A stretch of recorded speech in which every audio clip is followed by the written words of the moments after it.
Have you ever experienced something that shook you to your very core?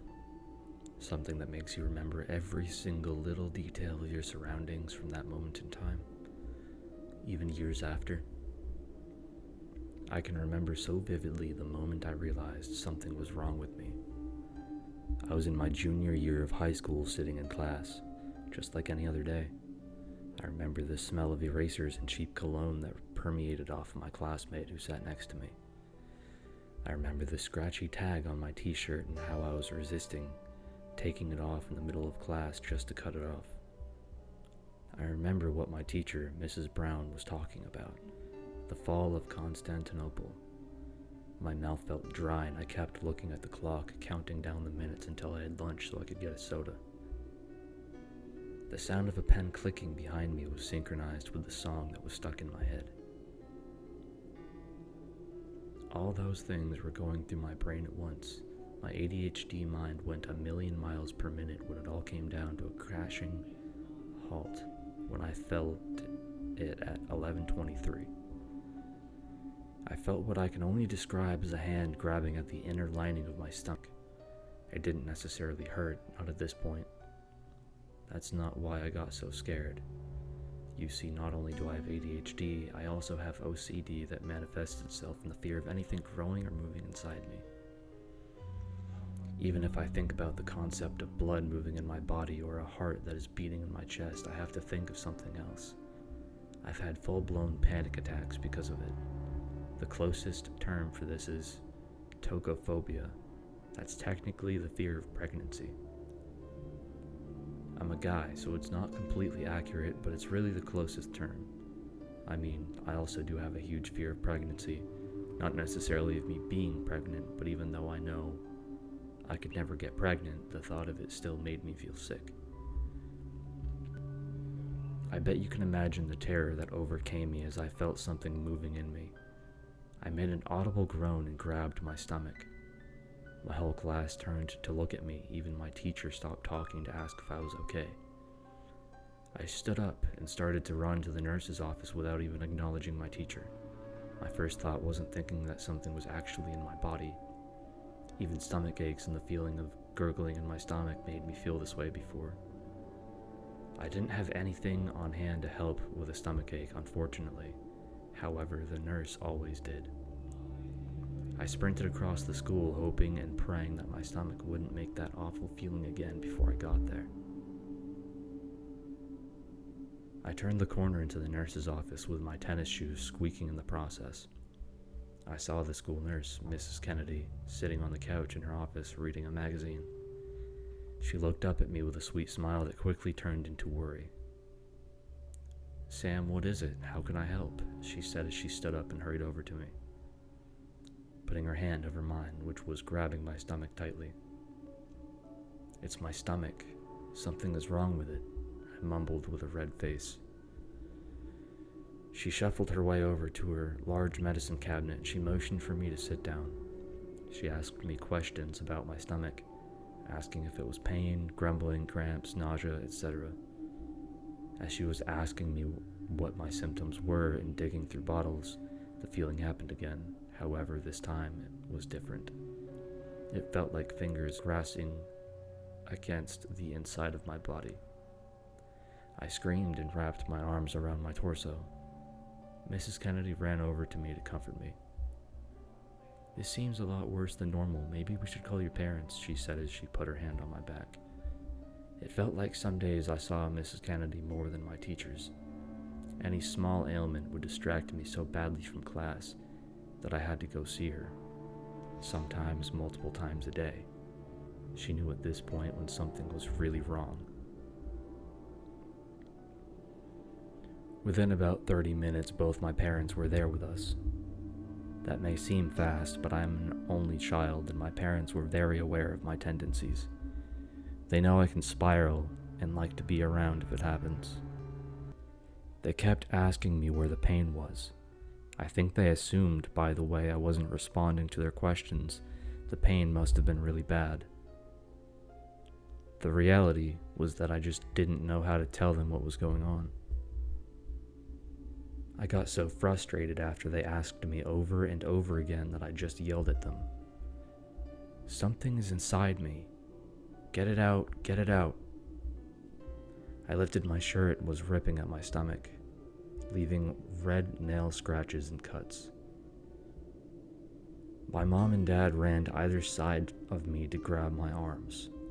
Mrs. Kennedy had seen me go pretty crazy, but this was the worst I've ever gotten in front of her. My parents, however, had seen a similar situation before. Not exactly like this, but they didn't skip a beat on trying to help me. "Sam, breathe, sweetie. Just remember everything is in you for a reason. It's keeping you alive. Nothing is going to hurt you," my mom said softly to me, trying to calm me down with the words my therapist gave her. "Ice cubes, get him ice cubes," she said to Mrs. Kennedy as I started to hyperventilate. Mrs. Kennedy grabbed a Ziploc bag and started to fill it with ice cubes.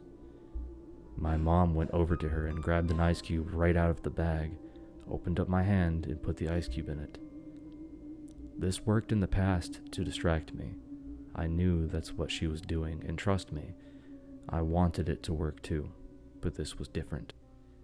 I kept trying to tell myself that it was just a different feeling I hadn't felt before, that it wasn't possible, something was physically inside my body, but I couldn't help it. Everyone in the room could see that this was getting intense. I think they assumed it was just a mental breakdown and that nothing was physically wrong with my body, but I didn't care. I just wanted help. My parents got me into the car with my mom, even sitting in the back seat with me. She kept trying to distract me with conversation, but my mind was only on that awful feeling in my stomach. We pulled up to the ER and my mom guided me in while holding both my wrists. It felt like she was walking me on a leash, but I didn't fight it. I knew she was just trying to stop me from scratching my stomach. We walked in and I spoke to the receptionist. All I said was that I had a terrible pain in my stomach. I didn't want to sound too crazy. I just needed a doctor to look at whatever was going on. After giving the receptionist my name and insurance information, we went to sit down. I was sitting in between my parents and I could see my mom lean back to try and mouth something to my dad without me seeing. I didn't think much of it. I was way more worried about other things. My dad then went up to the receptionist. He pointed over to me and she looked a little concerned. I saw her pick up the clipboard that had my information on it and she started writing something else on it. I asked my dad what he did and he just said not to worry and that he wanted to let her know it was urgent. No more than 10 minutes went by and I felt a terrible moving sensation. I cringed and grabbed my stomach, immediately followed by not just feeling of a hand grabbing my insides but also scratching and pinching. I yelled out in pain as the other people in the waiting room looked at me mortified. A doctor and a couple of nurses came running over to me and helped me up, but I couldn't stand up. I was in too much pain. They put me in a wheelchair and started to head for a room. However, they didn't take me through the normal big ER doors that went to the standard examination rooms. They took me and my parents through a small door to the side that had a padlock on it. We walked through a white hallway that was very quiet. The doctor and nurses showed us to my room and helped me into bed as I was wiggling and wincing. I had one parent on either side of me, patiently waited to stop my arms from scratching. The doctor was trying to ask further questions, but he could tell it wasn't going anywhere. I knew that my dad was probably told the receptionist about my OCD tendencies and that I needed to go to the psych ward, not just to the stranded side of the ER. I couldn't take it anymore and blurted out that something was inside my stomach and was trying to get out. The doctor just looked at my parents for a reaction and gave him a sad nod. It was like they warned him that this could happen. The doctor didn't just think I was crazy, my parents did too. The doctor took a deep breath and came up to me. I knew I was about to hear some kind of dumb speech about how this was just my OCD and everything was going to be okay. As he came closer to me, I pulled up my shirt and he gasped. Not only was my stomach scratched up like crazy, but he saw movement. It looked like when a pregnant woman can see her baby kicking, but this was so much stronger. It was stretching my skin. My parents stood up and gasped while the doctor looked frantic and unprepared. Shit. The doctor said as he backed out of the room. Hang on, we were getting this taken care of, just hang tight. Just seconds later, a nurse came in to give me some painkillers. I started to feel the pain slip away, but something so much worse started to creep in. I heard a voice, not my own. Not some creepy sounding creature, but the voice of a normal sounding man that I'd never heard before. But that wasn't the scary part. The scary part was what he was saying to me.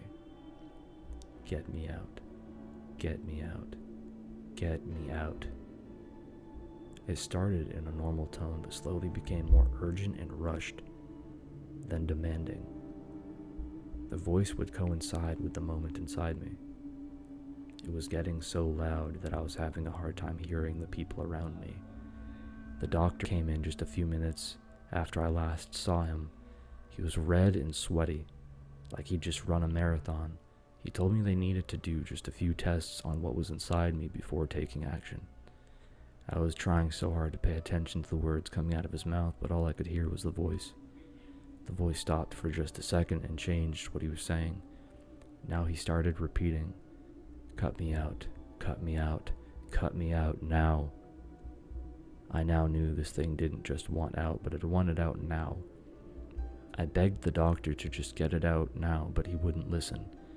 The voice spoke up again.